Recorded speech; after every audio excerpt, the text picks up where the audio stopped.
You know, who doesn't like rock and roll? You know, hey, rock and roll's dead. They said that in 1957. Yeah. Lemmy Kilmister wasn't just a rock star, he was rock and roll. Loud, reckless, and completely unstoppable, or so we thought. And in some melancholy news here, Motorhead frontman Lemmy has died at the age of 70. But when the devastating news of his death broke, fans were left reeling. How could a man who lived life with no limits be gone so suddenly? And why was the truth about his final days so carefully hidden? There's more to Lemmy's last chapter than most people know, and trust me, you're gonna want to hear every bit of it. But before Lemmy became the whiskey-fueled legend we all knew, there was a time when he was just another guy trying to carve his name into rock history. And to be fair, his rise was just as wild as his reign. Let's take a look. Lemmy Kilmister's early days as a musician, the wild beginnings of a rock rebel. Just before Lemmy Kilmister became the legendary frontman of Motorhead, before his unmistakable raspy voice and guitar bass rattled the bones of rock fans worldwide, he was just another hungry musician chasing a dream. But, of course, this is Lemmy we're talking about, so his journey was anything but ordinary. In the late 1960s, Lemmy worked as a roadie for the one and only Jimi Hendrix. And no, he wasn't just carrying guitar cases. He was living and breathing the madness that surrounded Hendrix's rise. Lemmy always had a knack for being in the right place at the right time. And somehow he landed one of the most legendary gigs in rock history. It wasn't a glamorous job, but it was a front row ticket to the kind of excess and chaos that would define his future. He wasn't just setting up amps and lugging gear.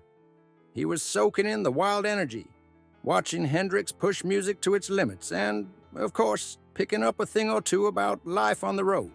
And let's be honest, no one absorbed the rock and roll lifestyle quite like Lemmy. Do you know one of the things he loved most about working with Hendrix? The sheer unpredictability of it all. Lemmy would later recall how Hendrix's road crew always had to carry extra guitar strings because Jimmy shredded through them so fast with his wild playing. He also saw firsthand how the guitarist's substance fueled creativity shaped his music. A lesson Lemmy took with him, though he chose speed over psychedelics when it came to his own vices. But let's be real, Lemmy was never going to be a backstage guy for long. He wanted the spotlight. He wanted to be the one shaking the stage, melting faces, and making history. So after his time with Hendrix, he set out to carve his own path in the music world. By the early 1970s, Lemmy found himself playing bass for the psychedelic space rock band Hawkwind. Now, this was an odd match, to say the least. Hawkwind was all about trippy, otherworldly sounds, heavy on synthesizers, long instrumental jams, and hypnotic vibes. Lemmy, on the other hand, was all about raw, loud, and aggressive music, but somehow it worked. And do you know the funny thing? Lemmy didn't even play bass before joining Hawkwind.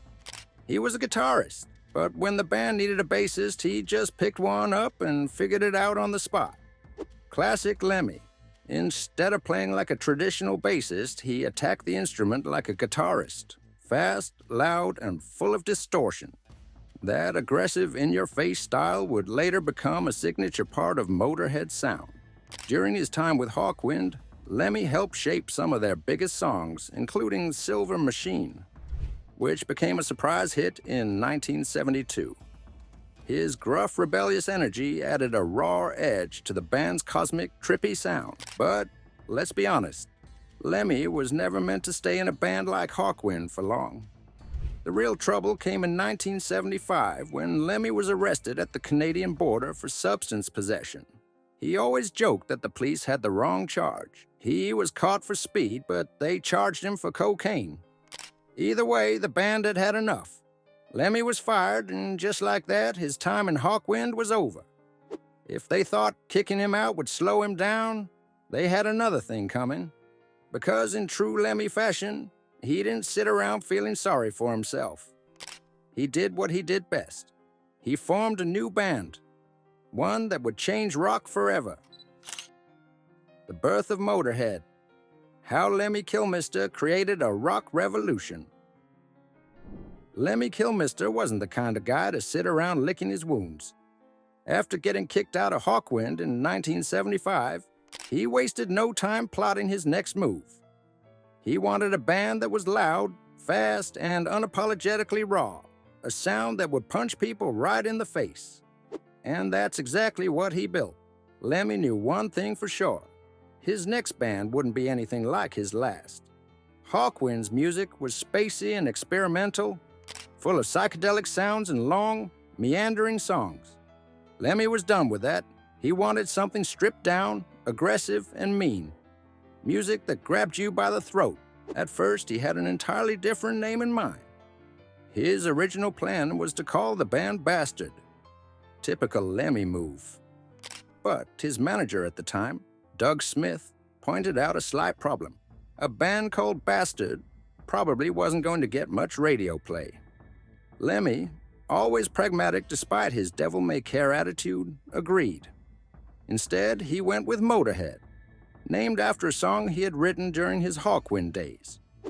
The term Motorhead was slang for amphetamine users, a fitting title for a band that would soon become the embodiment of high-speed, hard-hitting rock and roll.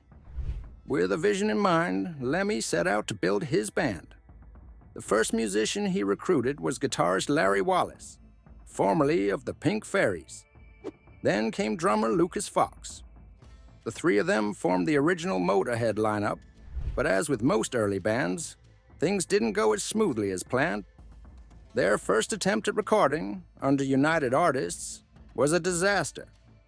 Lemmy wanted a raw, ferocious sound, but the production was muddy, and Lucas Fox struggled to keep up. Eventually, he was replaced by Phil "Filthy Animal" Taylor, a wild and energetic drummer who perfectly matched Lemmy's relentless intensity. Not long after, Larry Wallace was also replaced, making way for Fast Eddie Clarke, a guitarist whose speed and aggression completed the puzzle. With Lemmy on bass and vocals, Filthy Animal on drums, and Fast Eddie on guitar, Motorhead, as the world would come to know it, was officially born. As much as Lemmy believed in Motorhead, the rest of the music industry didn't exactly roll out the red carpet.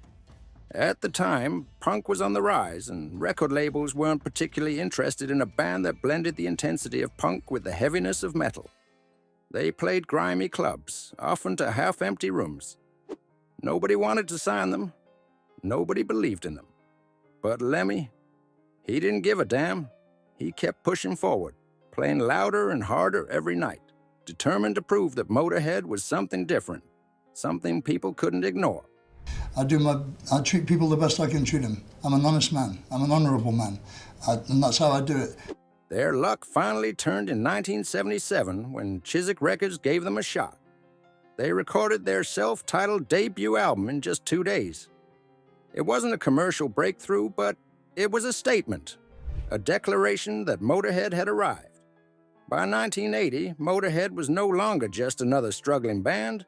They had clawed their way to recognition, fueled by Lemmy's sheer refusal to quit. And then came the album that changed everything, Ace of Spades. If Motorhead had a defining song, Ace of Spades was it. From the moment Lemmy's distorted bass ripped through the speakers, followed by his unmistakable growl.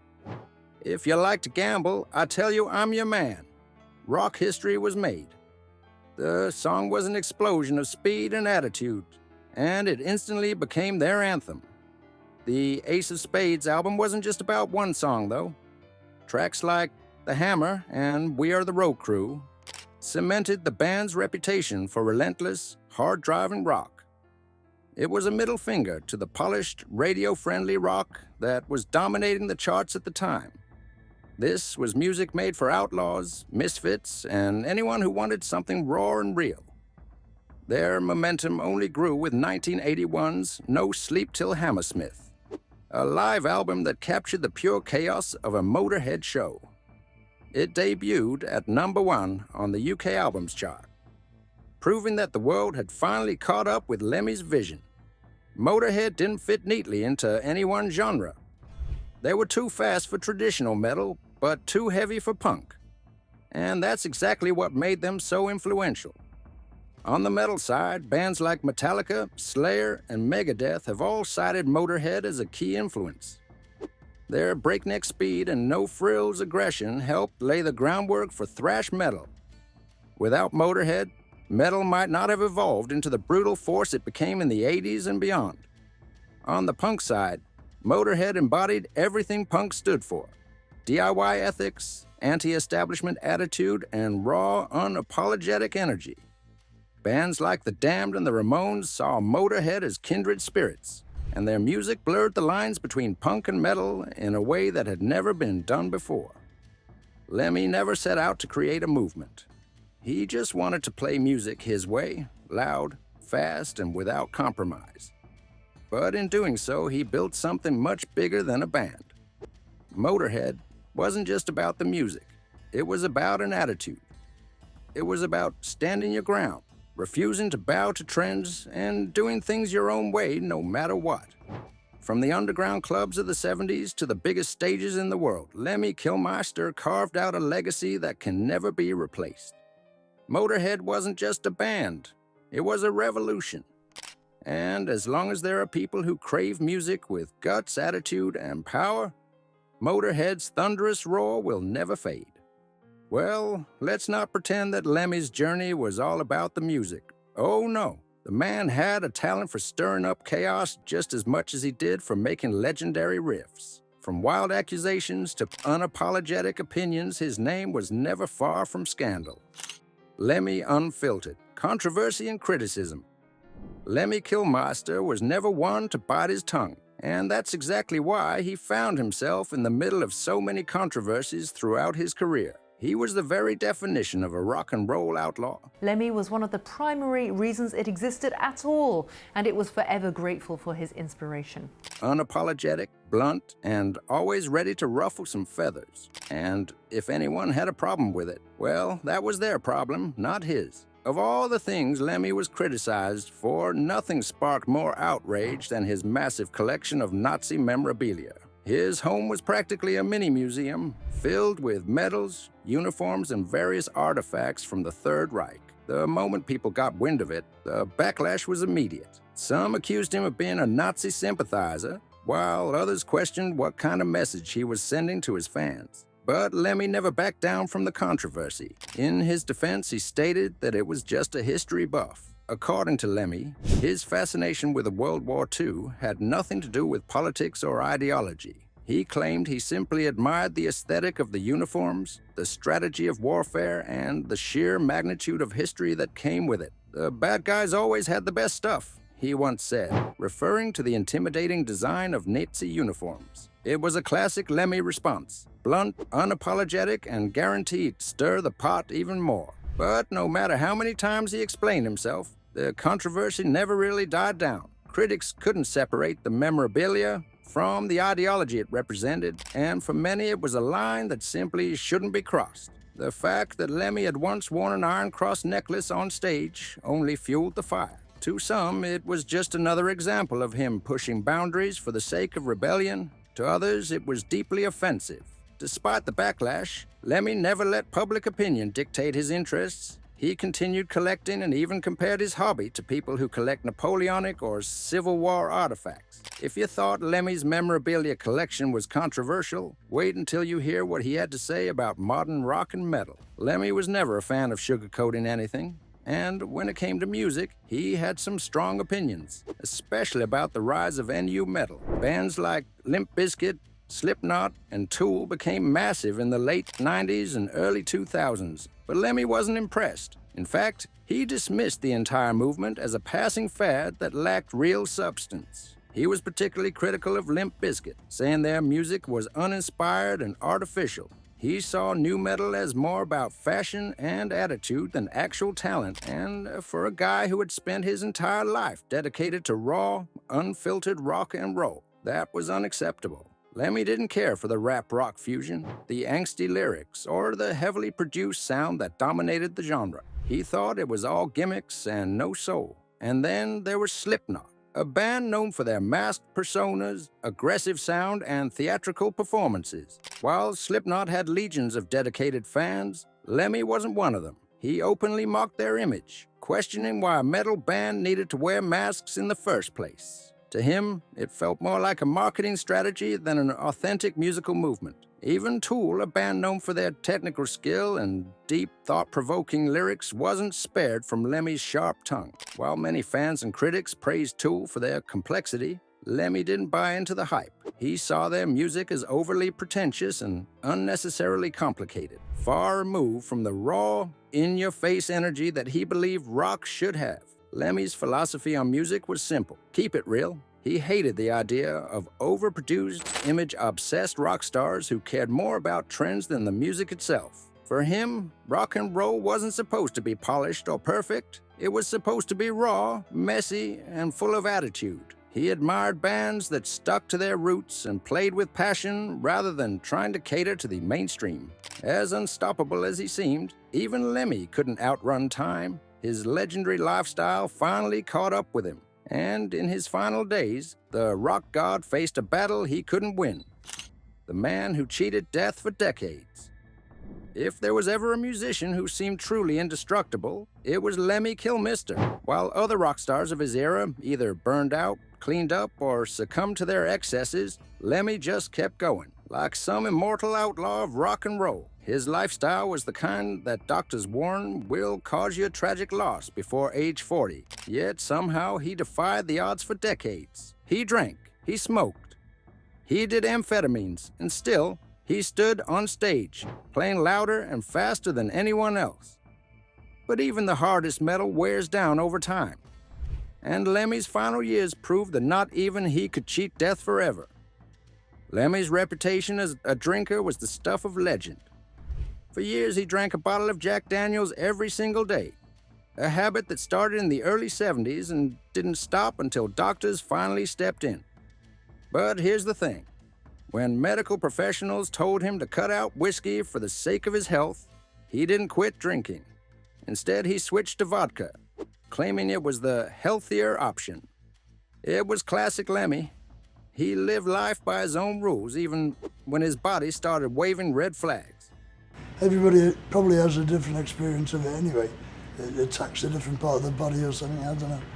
But it was like a shiver up your back, you know.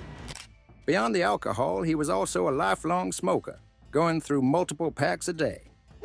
And let's not forget the amphetamines. Lemmy didn't just dabble in speed, he embraced it as part of his lifestyle. While many rock stars of his time had their vice of choice, few stuck with it as consistently as he did. For Lemmy, speed wasn't just a party substance, it was fuel. Was Lemmy's body breaking down before his official diagnosis? The truth is, while Lemmy looked and acted indestructible, his body had been signaling distress for years. His hardcore lifestyle had started catching up with him long before his official diagnosis in 2015. In 2013, he had a defibrillator implanted due to severe heart problems. This was a clear warning sign, but no, Lemmy shrugged it off as just another bump in the road. In 2014, he did something almost unbelievable. Lemmy canceled tours due to health issues. This was shocking to fans, as Lemmy was known for his relentless work ethic and refusal to slow down. At this point, close friends and even bandmates noticed a change. He had lost a significant amount of weight. His energy was dipping. And for the first time, Lemmy looked tired. Despite all this, he never publicly admitted that anything was wrong. That just wasn't his style. But behind the scenes, those closest to him suspected he knew his time was running out. Even as his health declined, Lemmy refused to stop performing. His final tour with Motorhead, the Bad Magic Tour, was bittersweet. Still raw, still loud, but undeniably different. Fans started noticing the change.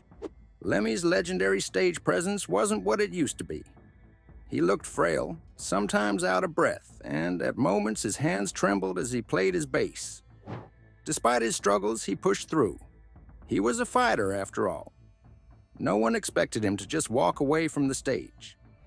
One of the most gut-wrenching moments of Lemmy's career happened during a performance in Austin, Texas. Midway through the show, he did something that shocked the crowd. He stopped playing. This was completely unheard of. Lemmy had played through sickness, exhaustion, and even injuries in the past. But this time, he simply couldn't go on. He stood there, let out a sigh, visibly drained, and told the audience, "I can't do it," and left the stage with his band. The venue went silent. Fans were shocked.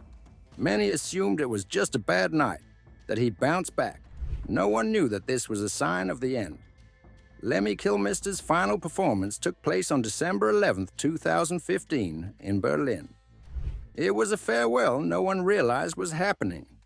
He walked on stage one last time, playing through exhaustion, through pain, through whatever illness was tearing him down inside. For a man who had spent decades defying death, Lemmy Kilmister's end came shockingly fast. The diagnosis that came too late. He had survived years of nonstop drinking, chain smoking, and amphetamine use. Things that would have taken down an average person long before. But even Lemmy, the immortal rock god, wasn't invincible. On December 26, 2015, just 2 days after his 70th birthday, Lemmy received devastating news. Doctors told him he had an extremely aggressive form of cancer, prostate cancer, along with congestive heart failure and diabetes. The prognosis? Just a few months to live. But in true Lemmy fashion, he didn't even get the chance to fight. He was gone 4 days later, on December 28, 2015. His longtime manager, Todd Singerman, later admitted that nobody saw it coming, not even Lemmy himself. Sure, he had slowed down in recent years, but he had still been on stage, playing shows, living the life he had always known. He had even celebrated his birthday at the Rainbow Bar and Grill, his legendary Hollywood hangout, just days before. But the cancer was so aggressive that by the time doctors found it, it was already too late. Lemmy died at home, sitting in front of his beloved video games, with friends and family nearby. It was the only quiet ending a man like him could have had. The moment the news broke, the entire rock world stood still. It wasn't just another celebrity death. It was the loss of one of music's true originals, a man who had shaped heavy metal, punk, and rock and roll itself. The tributes poured in from every corner of the industry. Metallica thanked Lemmy for paving the way for them. Ozzy Osbourne called him one of my best friends and admitted he was devastated. Dave Grohl, a lifelong fan, got a Lemmy tattoo the night he passed, a simple ace of spades, a symbol of the legend himself. Slash, the legendary Guns N' Roses guitarist, called him one of the coolest badasses in rock and roll history. Motorhead, the band that had carried Lemmy's name for 4 decades, immediately disbanded. Guitarist Phil Campbell and drummer Mickey D made it clear, Motorhead is Lemmy. Without Lemmy, there is no Motorhead. Just like that, one of the loudest, most influential bands in rock history was no more. Lemmy's legacy, however, was never gonna fade. In 2016, the Rainbow Bar and Grill unveiled a massive bronze statue of Lemmy, standing proudly in his signature cowboy hat and boots, cigarette in hand. It was the perfect tribute, because even in death, Lemmy would always belong at the bar, whiskey in hand, ready to tell stories and blast rock and roll into eternity. Was he the last true rock star, or was his reckless lifestyle automatically his downfall? Let me know your thoughts in the comments below. Be sure to like, share, and subscribe. To enjoy more content like this, click on the next video on your screen.